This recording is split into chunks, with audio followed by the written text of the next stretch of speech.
시각이나 청각은요. 좋아하는 노래 매일 부를 수 있죠. 좋아하는 그림 걸어놓고 매일 봅니다. 맛은요. 단 몇 회만 계속해서 반복을 해도 그건 쾌감이 아니라 고통으로 변합니다. 처음에 설탕 한 개 먹었을 땐 달잖아요.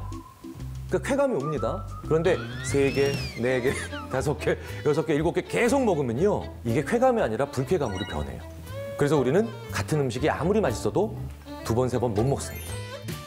제가 짜장면을 4끼 연속 먹어봤거든요. 네, 5번째 한번 먹어보려고 했는데 그때는 진짜 김태희 씨가 옆에 와서 먹자 그래도 못 먹겠더라고요. 거짓말하지 마세요. 그래서 이 맛은요. 한 번의 경험이 되게 중요합니다. 큰 전기 충격을 받기 직전에 단맛을 보게 되면 평생 단 걸 안 먹을 수도 있어요. 네. 굉장히 드라마틱하게 일회성 경험이 중요합니다. 근데 우리는요 실제로 그래요. 처음에 그러니까 맛을 봤을 때 아 하는 느낌을 주는 음식, 아 아니야라고 하는 그 느낌을 주는 음식은 평생 돈 주고도 안 먹습니다. 네. 그러니까 일회성의 경험이 굉장히 중요해요. 왜겠어요? 왜일까요? 트라우마. 이건 물질이라서 그래요. 시각은 아무리 안 좋은 걸 봐도 날 죽이지 않아요. 그렇죠? 청각도 아주 큰 소리를 들어서 고막이 터지지 않는 이상은 청각기관에 손상이 되지 않는 이상은 나한테 그렇게 치명적인 손상을 줄 수 없습니다. 하지만 코로 들어오는 것과 입으로 들어오는 건 나한테 엄청난 피해를 한 방에 미칠 수 있죠. 그래서 우리가 일회의 경험을 끝까지 가지고 가는 겁니다. 왜 그래서 어렸을 때 갑자기 뭐 먹다가 체하신 분들 맞아요. 그 채소나 아니면 그 고기를 영원히 못 드시는 경우가 허다하죠. 각인돼요. 자, 그런데 되게 더 웃긴 게 있어요. 사실 우리 남이 먹는 거 보면 별로 즐겁지 않잖아요. 아니 내가 배고픈데 왜 남이 옆에서 먹으면 또 짜증납니다. 제가 예전에요. 속에 병이 나서 병원에 입원한 적이 있었어요. 입원한 적이 있었는데 제가 뭘 먹으면 안 됩니다. 근데 제가 병원에 누워있는데 옆에 계신 분이 치킨을 시켜 드시더라고요. 저는 못 먹는데 아무것도 못 먹는데. 아 저는 범죄가 순간적으로 일어난다는 걸 그때 느꼈습니다. 네. 사실 내가 배고픈데 남이 먹는 걸 본다는 건 사실은 고통일 수도 있어요. 근데 왜 우리는 그렇게 열심히 먹방을 볼까요? 냄새가 안 나니까. 네. 냄새가 안 나니까. 대리만족. 대리만족? 상상. 이유 될 수도 있죠. 상상? 먹방에서는요. 굉장히 다양한 다른 감각을 동원해요. 소리를 들려주고요. 맛에 대해서 우리가 한 번도 생각해보지 못했던 말을 해요.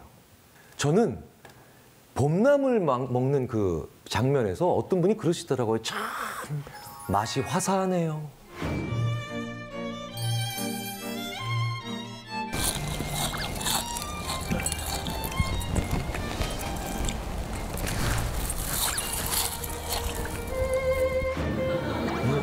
그럼 저는요, 그게 무슨 뜻일까? 화사하다라는 게 무슨 뜻이지 궁금해져요. 한 이틀이 궁금해지더라고요. 네. 그래서 야 화사하다는 게 무슨 뜻이야? 무슨 뜻이야? 결국은 그걸 먹게 돼요. 그리고 그게 궁금해져요. 그러니까 음식을 가지고 놀이가 시작되는 거예요. 생존의 수단에서 이제 놀이가 시작된 겁니다. 그 놀이를 너무너무 잘하는 분 중에 한 분이 그 김준현 씨잖아요. 명언집이 있잖아요. 저도 듣다가 정말 웃었던 말이 있어요. 진짜 맛있는 것도 내가 아는 맛이다. 네. 놀라운 표현이에요. 녹는구만. 부드러운 양지머리가 입안에 들어가자마자 흰눈처럼 녹아내린다. 고사리와 소고기 그리고 고추기름이 한데 춤추며 쌀밥을 유혹하는군. 밥도둑 아니 밥깡패다. 궁금해지는군. 이 육수의 비법이. 언어적 유희가 음식을 두고 가능해집니다. 야. 그런데 그게 왜 음식이냐 이거예요. 왜 그게 먹방이냐는 거예요.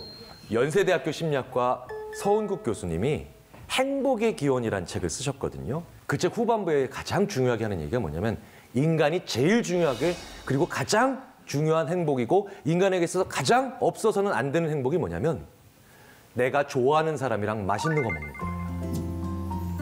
이게 인간한테 진짜 중요한 행복입니다. 데이트해 보시면요. 다 먹는 거예요. 네. 그렇잖아요. 데이트의 90%는 먹는 거예요. 한 번도 음식 안 먹으면서 데이트해 보세요. 그건 불가능해요. 왜 그러냐? 우리가 기쁘고 행복하니까 웃는다라는 표현을 하잖아요. 그런데 웃으니까 행복하다라는 얘기도 하지 않습니까? 이게 심리학 연구를 해보면 해볼수록 맞는 얘기예요. 어떤 생각이 행동을 만들어내는 경우도 있지만 행동을 하기 때문에 그 생각이나 태도가 만들어지는 경우가 허다하거든요. 굉장히 많아요. 먹는다라는 행위가 마찬가지입니다. 내가 좋아하는 사람과 맛있는 걸 먹으니까 행복하잖아요. 그래서 나는 싫어하는 사람과는 못 먹어요. 네.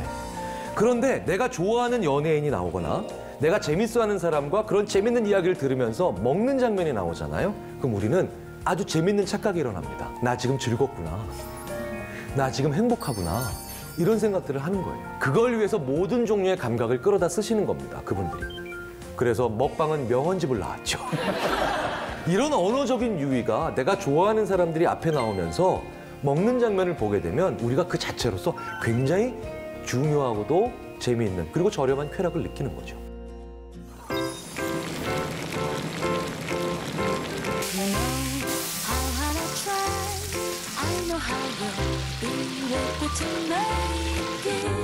You know what I'm gonna say. My bet it's easy